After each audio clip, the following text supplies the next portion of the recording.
Stephanie Vane, I have a books. I'm a book nerd. There's so many books. Hello everyone, today's video is going to be the Winter's Coming book tag. I saw Novels and Nonsense do this. Of course, I wasn't tagged. I'm in the mood for a book tag, so I have the questions here on my handy dandy phone. Let's get this started.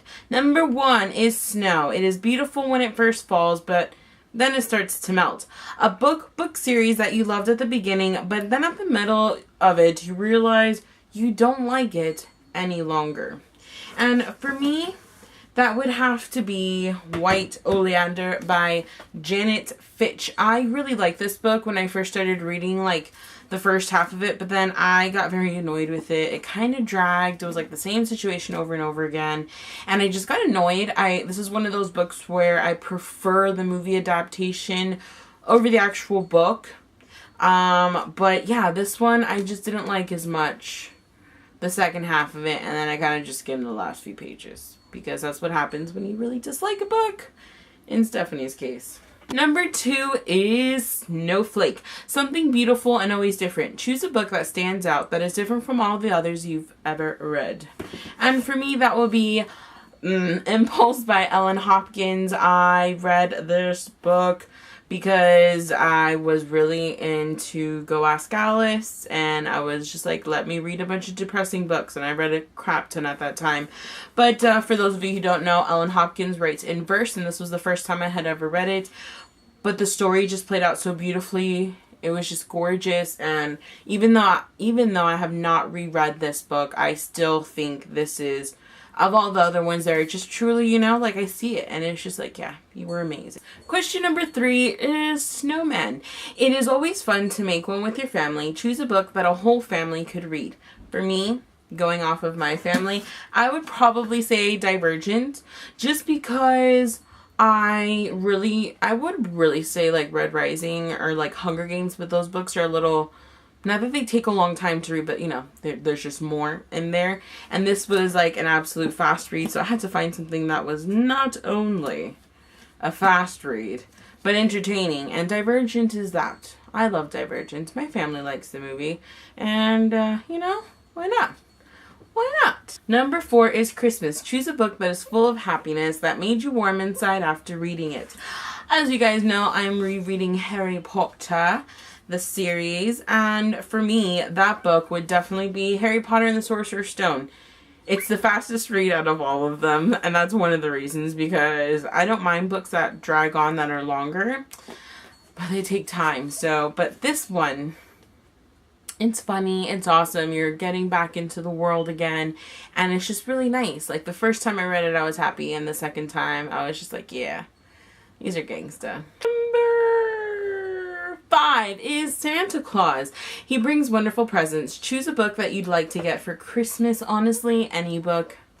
Books make me super happy. Number 6 is Snowballing. It can be painful to be hit by a snowball. Choose a book that hurt, that made you feel some strong emotion like sadness or anger.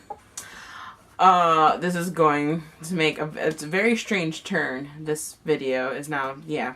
That would have to be The Creation of a Serial Killer by Jack Olson.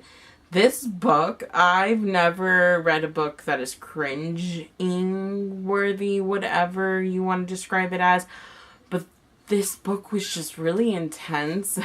And I would read some of the scenes and I was just like, yeah, I need to put this down for like 5 days.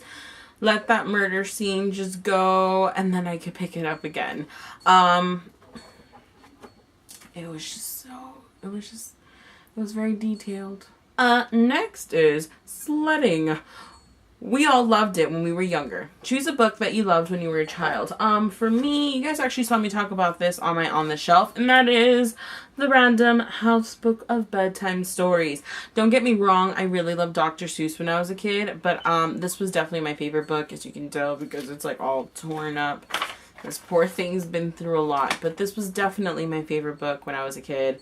I've had it for a very long time. Number 8 is Frostbite. Choose a book that you were really disappointed in. I still liked this book, but I was disappointed in it. and because a lot of people kind of hyped this book up, and that was Miss Peregrine's Home for Peculiar Children. When I first read this, I gave it a 4 out of 5 stars. There was quite a bit I didn't like. It's a fun story, super easy read, but I'm not gonna lie, I was expecting more than what I got. And the more I think about this book, actually, the less I want to read Hollow City. I probably still will. And don't get me wrong, this is not like, oh, I can't stand this, I can't believe I read it. Nothing like that, but I was disappointed in it. Just a little bit. I thought it was going to be better. I thought there was going to be more to it.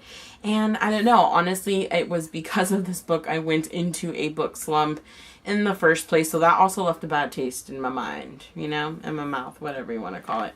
So yeah, sorry. I might still read the next one, but I don't know. I was very disappointed in it. I was just, you know, I was point blank.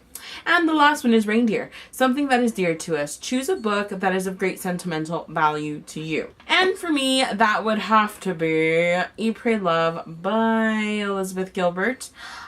This book means a lot to me just because, like, this is a beautiful book. It has a great story. It has a great story in it. It sends a beautiful message, and it's just so true. And I actually had started reading this, but it took me a while to do it, and then I went to Greece with my sister. I finished reading this actually in the London, like in Heathrow Airport. I think that's the name of London's airport. And I just, so I have that like thing with it. It's like, oh, this went with me across the big pond. And it was awesome. And I just, you know, this just made me feel happy inside. There's just so many things in here I think are amazing. I'm not usually a highlighter or anything like that. And I have my little linings of like my favorite quotes in here. And I just love this book. That is what is it? It's Chris Winter's Coming book tag. And yeah, I'll see you in my next video. Bye.